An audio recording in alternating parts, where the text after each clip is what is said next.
So I wanted to pause for a moment in my chapter-by-chapter discussion of Rudolf Steiner's Outline of Esoteric Science. That's what we've been discussing chapter by chapter. We're almost done with the book. We're just on the last quarter of it. But I did want to do a little sort of offshoot, the way a TV series would do an offshoot into another show, something like that, on Rudolf Steiner's thoughts about Oswald Spengler. They are two of my all-time favorite thinkers, of course. And so I'm always interested in what my favorite thinkers, especially German intellectuals, think about each other's ideas, because generally they will be heavily and harshly critical of each other, being German. And so there's a little book, I used to have it, Rudolf Steiner's book on Oswald Spengler. It's very small, and it's called Oswald Spengler, Prophet of World Chaos. It's very difficult to find now, so I'm just using an electronic copy from the Rudolf Steiner archive. And it consists of about 5 lectures, or well, I think it's 3 lectures and a few essays. So it's not a long book. It can be purchased on Amazon, but it's a little bit on the expensive side. But what I want to discuss here is the first 2 chapters of it. The first chapter is a lecture that Steiner gave in 1920, right after Volume 1 of Decline of the West came out in 1918, when it was a huge bestseller and was all the rage in Europe at the time. And Steiner gave a brief analysis of it in this lecture, saying that this is very impressive. This man is clearly a prominent intellectual of our time, and he has mastered something like 10 or 15 different sciences, so his knowledge is quite prodigious. And he has put forth this hypothesis that our Western civilization had a birth and a maturation and is in the process of dying and will transition into a Caesarism, whereby the politics of money and economics and ideas will be displaced by zoological power struggles, where the Caesars will then fight it out. So he says that this is all well and good. It's interesting for the man of science, the man for whom there is only science and the scientific method. Yes, it is the case that all of these civilizations have risen and fallen and have died. But his criticism in this brief lecture is that what Spengler cannot see are the hidden spiritual currents. He says, my 5 post-Atlantean civilizations, and if you've been following my discussions on an outline of esoteric science, those 5 post-Atlantean civilizations are ancient India, ancient Persia, the Egypto-Chaldean civilization, the Greco-Latin civilization, and then our far western civilization. Each one of these civilizations came into being as the result of an invisible current of seeding, whereby one culture seeded another culture through the transmigration of what he calls initiation wisdom, whereby initiates in these various mysteries, such as in the case of this sort of Manu-like individual who survived the disintegration of Atlantis and then migrated east to become the founder of the first of his post-Atlantean epochs, the ancient Indian civilization, although it's an earlier version of India than the actual physical historical one. And he says that Spengler only deals with the physical historical aspects that are evident before us in these texts, but he doesn't deal with the hidden currents, the hidden etheric, energetic currents that the spiritual initiates passed along from civilization to civilization, and which reignited them by inheriting that spiritual wisdom through inheriting ether bodies or astral bodies of great seers who could see into the supersensible realm. Spengler's unaware of this, Steiner says, and he says that the only thing that can stop Western civilization right now from its decline or allow it to achieve a recovery would be a reception currently of this kind of initiation wisdom, referring undoubtedly to his own anthroposophy. Anthroposophy, he thinks, should permeate, as he puts it, permeate every single aspect of society. He doesn't say anthroposophy, he says initiation wisdom, but that's what he means. The sort of spiritual science, as he calls it, that he's founding. If it permeates every aspect of the society, it will act as a kind of transubstantiation of it. And indeed, Steiner had very concrete pragmatic effects on the society with anthroposophical medicine, biodynamic agriculture, and eurythmy, and all of the Waldorf schools. These are examples of what he's talking about by the permeation and spread of his initiation wisdom into the basic infrastructure of society will have the effect by drawing, because the spiritual world, as Jean Gebser puts it in The Ever-Present Origin, is inexhaustible. It's always ever-present, and it's always capable of inceptual mutations that can cause a brand new something, a transformation. For Gebser, the integral, a-rational, a-perspectival consciousness structure that he saw coming into being near the end of the 19th century was the thing that he saw would be the world island that we could swim to, that would revivify the West and save us from this Spenglerian decline. And it's directly morphologically analogous to Steiner saying in this lecture that only his initiation wisdom could have the effect of bringing about a recovery for Western civilization. So those two ideas are morphologically analogous, and both of them are combating, or trying to combat, Spengler's paradigm, which is very difficult to combat, I think, of the disintegration of the West and its final termination by the year 2200. I think with sea level rise, it's going to be even earlier than that, but it may be close to that. So that's basically the gist of the first lecture. It's not very long. And his attitude in that first lecture is largely impressed by Spengler's erudition, his encyclopedic learning, and so forth. But in the next lecture that he gives, when Volume 2 comes out in 1922, and Steiner gives another lecture 2 years later in 1922, he's much less kind. And in fact, he proceeds to do what amounts to a deconstruction of Spengler. And he starts off by saying that Volume 2 came out, I just read it, and I want to draw your attention to the opening lines of it, where Spengler starts off talking about flowers. Notice the flower at nightfall, or at sunset. As soon as the sun starts to go down, its petals wilt and wither. And there's something of a cosmic mystery here. There's something eerie about it, something else, something we do not understand. The plant is not free. Only the gnat buzzing in the evening twilight is free, a microcosm unto itself, set back against the macrocosm of the mightiness of nature. Steiner says, there's a problem here, first of all, because Spengler starts with the plant world being a mystery, which to Steiner it absolutely was not. He understood the metaphysics of plants better perhaps even than Goethe did. And he says, what Spengler's doing here is applying the machine thinking of the abstract thinker. It's kind of what he calls, it's not exactly materialism, but it's what he calls a metaphysical materialism, whereby the plant becomes an enigma. It's this mystery to the man of science.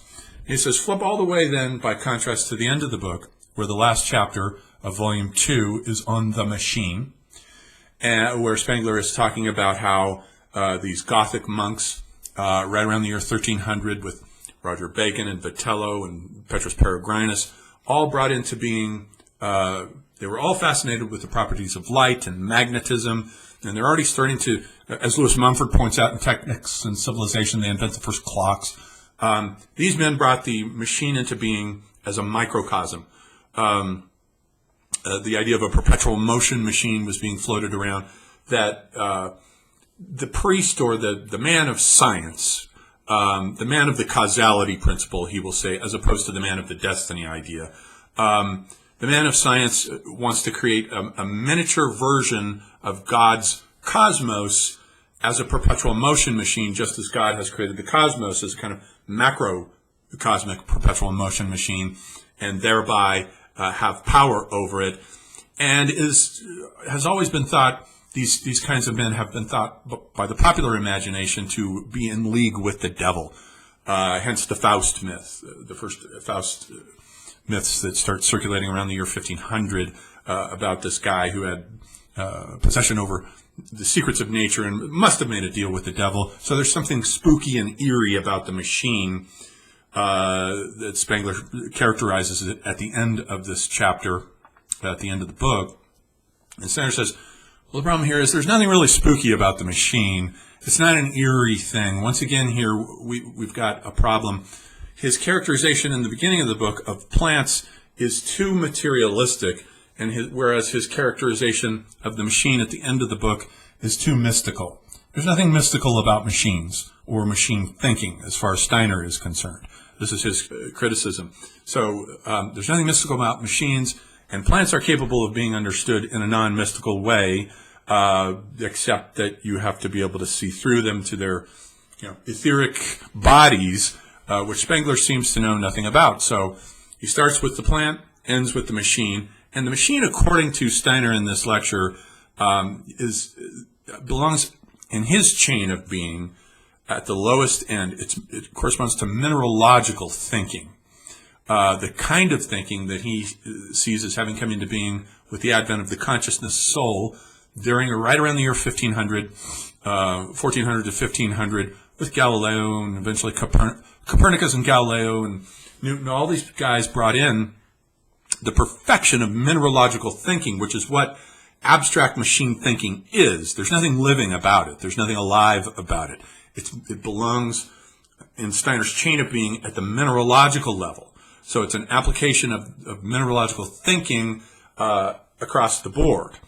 Whereas plants are the next level up in Steiner's chain of being. He's got minerals at the bottom, which we share with the mineral world, our physical bodies, especially our bones. And we share with the plants our etheric bodies. Plants only have an etheric body.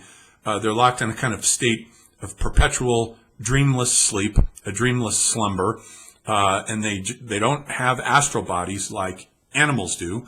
Animals have in common with the physical world physical bodies. They have in common with the plant world the etheric body, and they have themselves the additional component of an astral body, which awakens a sensorium around them and freedom of movement in space. And then the human being, for Steiner, is at the top of this chain of being, and the human being possesses something that animals simply do not possess, which is the I, the ego, not the Jungian or the Freudian ego, but more like a monad, a substantive monad that transmigrates from one incarnation to the next, which humans possess that nothing else in the chain of being possesses. And so, but what Spengler does is he sets up what Peter Sloterdijk calls a metaphysical bivalent opposition. And these types of metaphysical oppositions were what Derrida went after. Derrida invented deconstruction as a means of taking a bivalent metaphysical opposition such as that between man and woman, or nature and culture, or speech versus writing, and deconstructing them by showing that it's not such an opposition after all. Writing, he says, is a kind of speech. Speech is a kind of form of voice writing. So he collapses these metaphysical oppositions, these bivalent ontologies, by showing that the one can be contained in the other, so that the opposition is really false. And the West has built itself up on the tension between these oppositions, and on always privileging one over the other. In the opposition of man versus woman, man is privileged. In the opposition of speech versus writing, speech is privileged because it's closer to the voice, and hence the metaphysics of presence. And presence is closer to origin than absence is. And writing is like a delayed reaction. So Steiner basically does a deconstruction here on Spengler, because Spengler's whole difference engine that he sets up all through the decline of the West is based on the metaphysical opposition between time and space. And this becomes the destiny idea versus the causality principle. You have the causality principle is the spatial principle of spatial thinking, mathematics and concepts, and men of the mind who erect an artificial form world built entirely out of mathematical equations and concepts, versus the world of time, destiny, and unfolding. The man of action, let's say a Napoleon versus the man of thought, let's say a Kant. That would be a perfect Spenglerian opposition there, Napoleon versus Kant, the man of action versus the man of thinking. And eventually this becomes, in the first chapter here of the second volume, he translates, he's inheriting, what he's doing is he's inheriting Nietzsche's Apollo versus Dionysus distinction in The Birth of Tragedy and transforming them into Apollo is the realm of space and what he will call Wachsein, waking being, versus Dasein, which is being there-ness. It's not Dasein in Heidegger's sense. It's Dasein in the sense of what he calls pulse, beat, rhythm, circulation of the blood, the genitals, the passing along of the generations through time, that which holds a flock of birds together. It doesn't involve thought or thinking. It's just being there-ness and doing. And that's essentially what he does here is Dasein versus Wachsein, being versus waking being. And the plant falls out on the side, of course, of Dasein, of being there. It's a mystery to the intellect. The animal falls out on the side of Wachsein because the animal has a waking consciousness that the plant does not have. So there's a metaphysical bivalent opposition. But now Steiner comes in. Steiner's model, as we have seen, is a chain of being. It's not a dualism. It's a chain of being that moves up. That's the simple model, the fourfold model, the mineralogical, the plant, the animal, the human. There are more subtleties to it than even that. So what he's doing here, and I find this rather comical, is that he's rubbing up his chain of being ontology against Spengler's metaphysical dualism ontology and finding that Spengler comes up in a deficient way. So he says, the other problem with what Spengler is doing is that he puts the human being on the side of the animal in this bivalent opposition. He's got the plant over here. The plant is always in dreamless sleep. Steiner agrees with that. He says that's fine. But now the animal, basically he says Spengler sees human beings as refined animals. They're just fancy animals that have evolved thinking as an extension of a light world that has been invented by the animal eye. The eye of the animal creates a world of light in space that surrounds it, and the animal has freedom of mobility through this space. But Spengler, or at least this is the way Steiner characterizes Spengler, as saying that the human intellect with its world of concepts is essentially an extension of the world of the animal eye, just in an abstract way, a world of light concepts, concepts that are made just out of light. And then Steiner says, well, what about gravity? He's left out the fact in this light world, he's left out gravity, and gravity is the physical experience of being in a physical body. It isn't just that the human world exists in this airy, light, air, gas world that's an extension of the animal eye. Because for Steiner, the human being, the eye of the human being that allows the human being to think, whereas animals cannot think, not abstractly the way human beings can.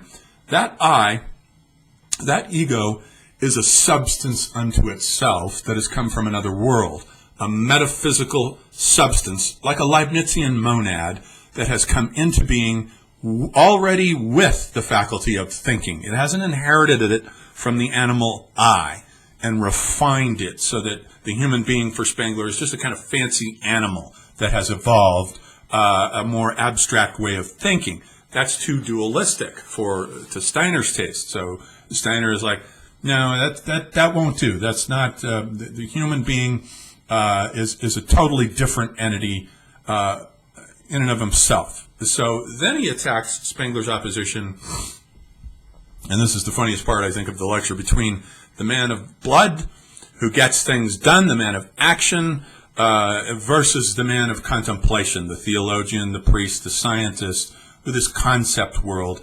And he points out how Spengler characterizes the opposition between them, that really the only thing that matters in this opposition is the man of blood, the man of action, the Napoleon, the Julius Caesar, the statesman, the gambler, the man of action, the guy who gets things done.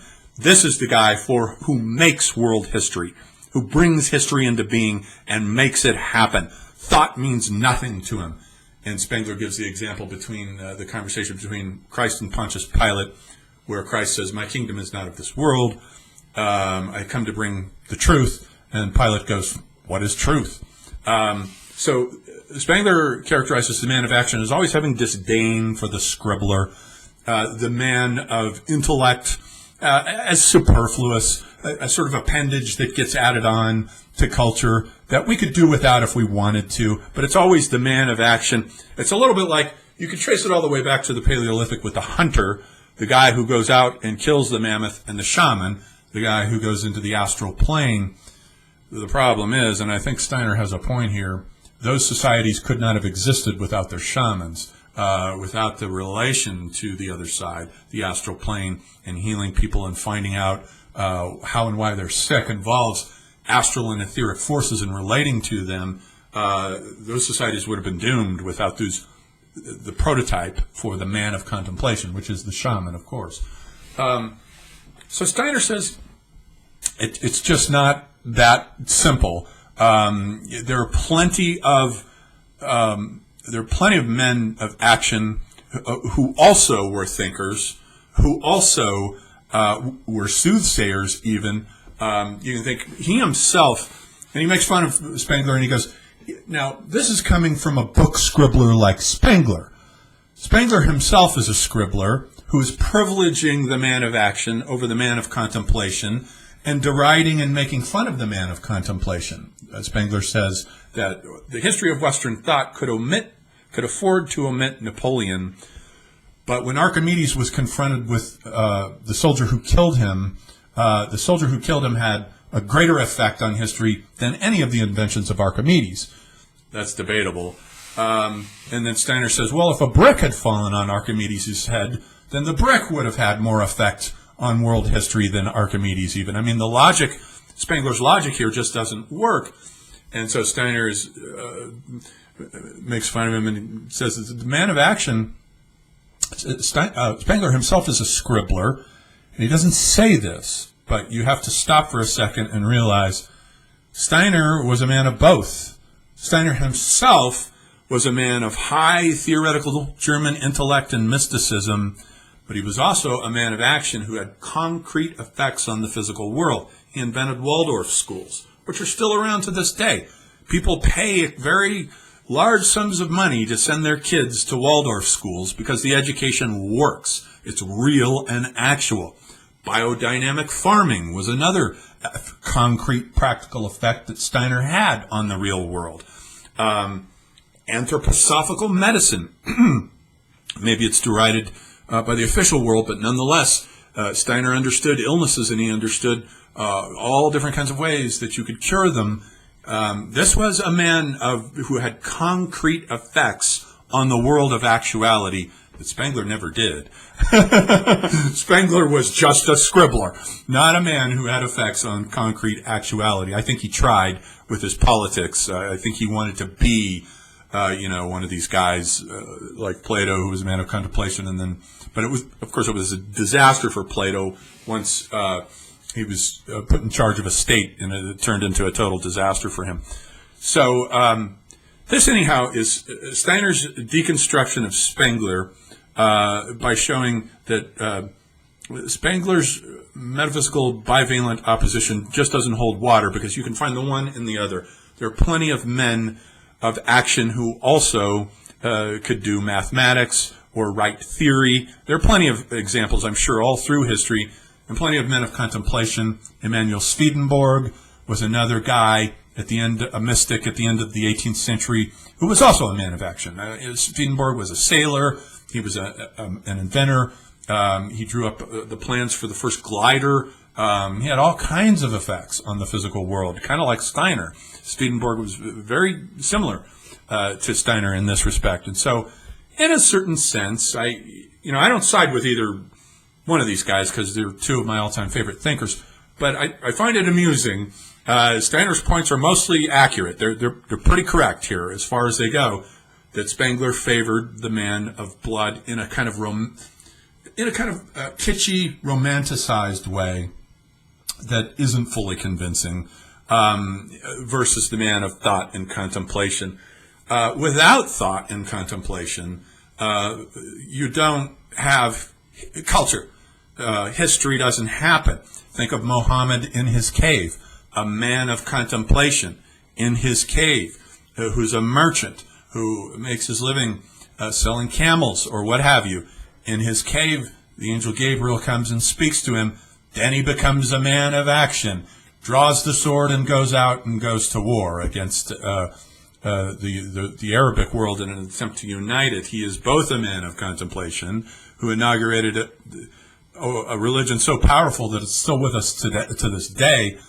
So there are plenty of examples of what Derrida would call the in-betweens that you cannot put on one side or the other. These are undecidables, these elements in a two-party system that don't fit on one side or the other, and that embody the traits of